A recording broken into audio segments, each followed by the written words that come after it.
নরক সত্য। প্রভু যিশু বলেছেন নরক সত্য, সেখানে সারা জীবনের জন্য আগুন জ্বলবে।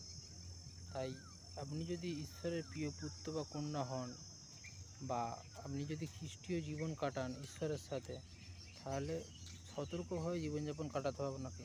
বর্তমান দিনে প্রচুর দিয়াবলের ফাঁদ এসেছে, সেই ফাঁদে একদমই পা দেওয়া যাবে না।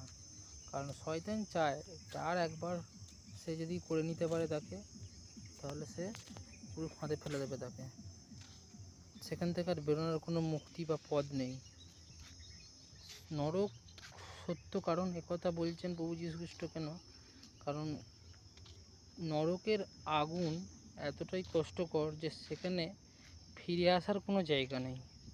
তাই আপনি চাইলেও সেখান থেকে ফিরে আসতে পারবেন না। একবার নরকে কাউকে ফেলে দেওয়া হলে সেই আগুন থেকে কেউই মুক্তি পায় না।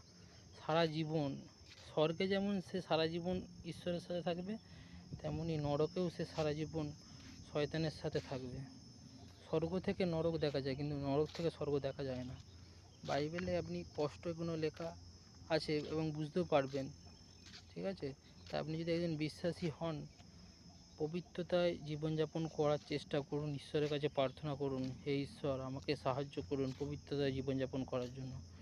কারণ প্রভু যীশু খ্রিস্ট বারবার বলে গেছেন যে আমি পবিত্র, তাই আমার প্রিয় কন্যা অথবা পুত্রকেও পবিত্র হতে হবে।